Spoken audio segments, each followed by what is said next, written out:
Acute type A aortic dissection, or AT-AAD repair, may be complicated by acute renal failure.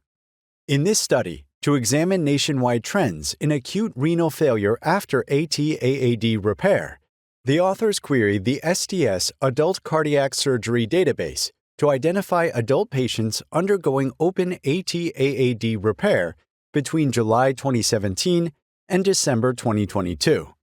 A total of 22,313 patients from 868 hospitals were included. Postoperative acute renal failure was found in 16.6% of the cases, with 79% requiring dialysis. AT-AAD volume increased, and the proportion of acute renal failure decreased over time during the examined period.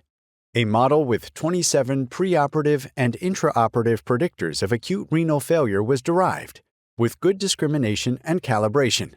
Several preoperative and intraoperative factors independently increased the risk of acute renal failure, including older age, higher BMI, higher preoperative creatinine concentration, cardiogenic shock, and renal malperfusion.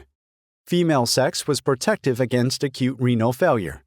The risk of acute renal failure increased more than twofold and fourfold in cases of unilateral or bilateral renal malperfusion, respectively.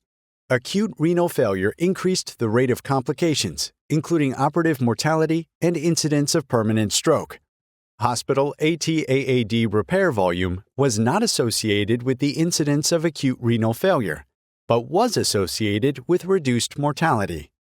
This study highlights the importance of patient-specific factors in understanding the development of acute renal failure following AT-AAD repair.